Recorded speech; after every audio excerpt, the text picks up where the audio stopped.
Welcome to the channel. I am Korenn Rachelle, and I am also a newbie to TikTok. And I came across a few recipes that look pretty good, so I figured I would try it out for you guys to see what you think. Let's jump in. All right, so first we are going to make the washed flour seitan dough. When you make this washed flour seitan recipe, you definitely want to try to use a flour with the highest protein content. This flour is 12.7 because it is bread flour. All-purpose flour, I believe, is only about 9%. Gluten, if you do not already know, is the protein inside of flour. Here I'm making a basic dough. No recipe needed if you understand how gluten performs in whatever dough you are making. I'm only focused on kneading the dough in order to connect the gluten protein. That is in 12% volume in this dough, according to what the back says. It's 2 proteins that make up 1 gluten molecule. Rather than taking you through a lesson, I will just tell you what you want to do is basically connect them. You want to have them to interact with each other. As soon as they meet, they become stuck together. You're basically bringing this family of gluten together inside of a world of starch. Yes, that works. And so once you understand this aspect, you really don't need a dough recipe. You just have in mind whatever dough that you have. You want to work it, you want to mix it, you want to knead it until the gluten comes together. If you're kneading by hand, you want to knead for about 10 minutes. If you're using a stand mixer, you can do it for about 5 minutes, depending on the volume of your dough. Now, if you are still struggling with really getting down seitan, vital wheat gluten, go ahead and sign up for my next live cooking class where I go into detail on how to be successful in making your vital wheat gluten, aka seitan, as well as the gluten-free versions. And as you can see here, I'm left with this really tightly bonded mass of gluten. If you remember from my Seitan Cooking 101 video, then you know that there are several ways to stop your gluten from tightly bonding in this manner in order to make it more on the tender side versus more on the overly chewy side.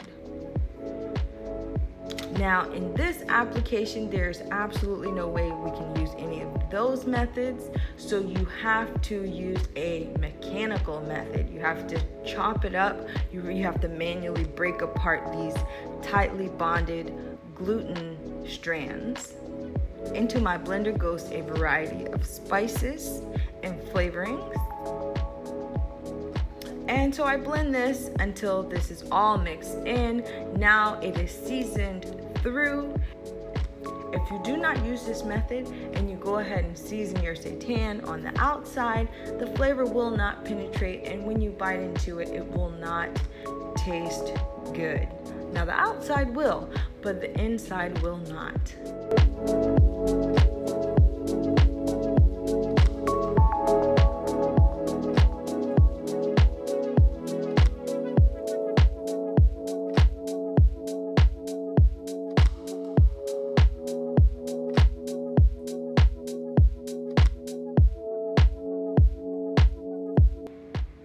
To my pan for cooking.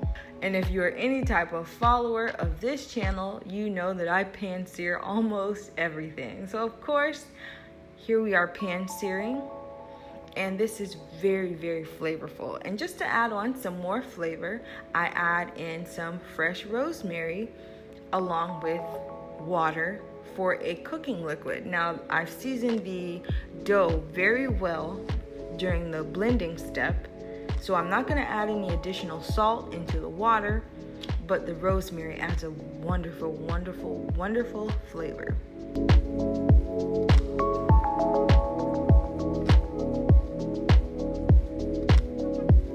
All right, and as you can see, this is cooked.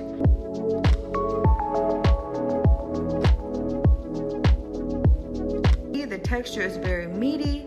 The mock meat is very juicy. You can eat it as is, or you can take it, break it into pieces, and use it in any other cooking applications.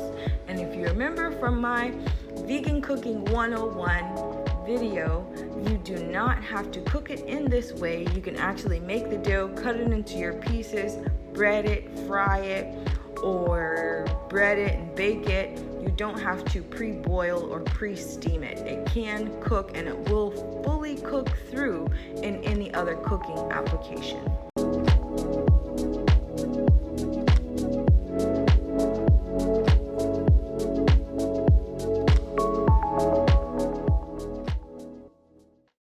The viral baked feta pasta.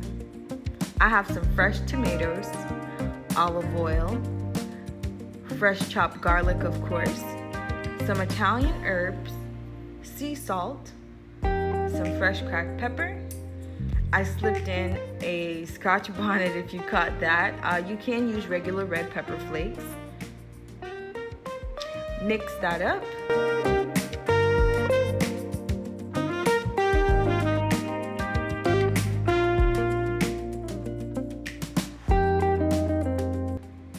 Right on top goes my vegan feta. Cover and bake. Now, this would have been the quickest, easiest recipe on my channel, but I forgot to purchase the pasta. So, what you're looking at is me making just enough pasta for this recipe.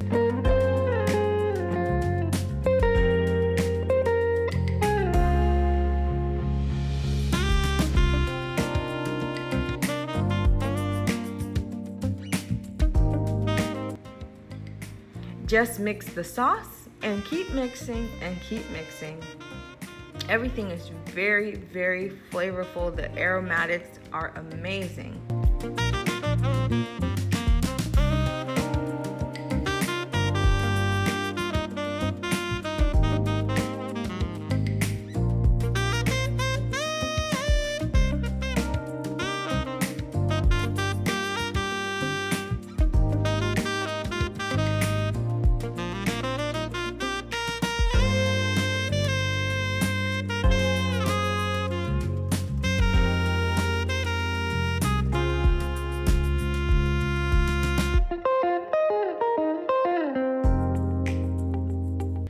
Toss this sauce with your pasta, plate, and serve.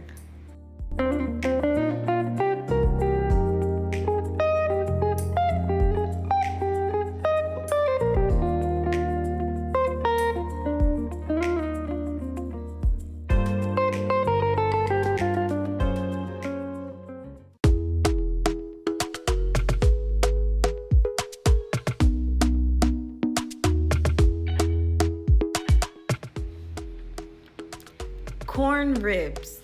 These look so good, I had to try these. Just be careful cutting the corn. It can be a little tricky, but you want to make sure that you quarter the cob lengthwise in order to get that corn rib. Put together your smoky spice blend with some olive oil and fresh garlic. And with the pastry brush, coat all of your corn ribs generously.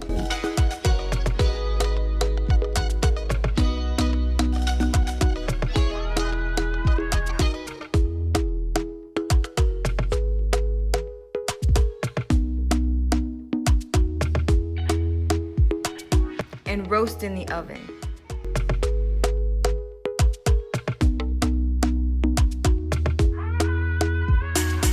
Whip up a quick chipotle lime aioli.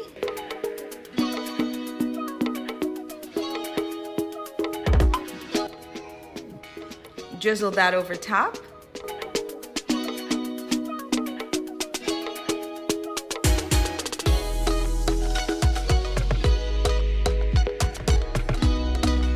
Top with some pepper jack crumbles or your preferred vegan cheese. And garnish with cilantro. I hope you enjoyed the video, and I will see you next time.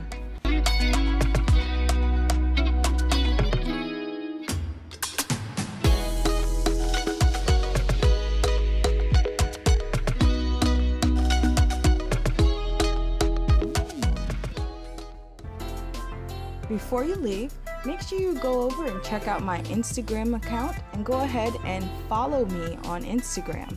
I would love to see your food pictures, so make sure you tag me in any of your vegan food pictures. And check out some of my other videos. I have a couple linked in the description box below. If you enjoyed this video, don't forget to share it, and I will see you next time.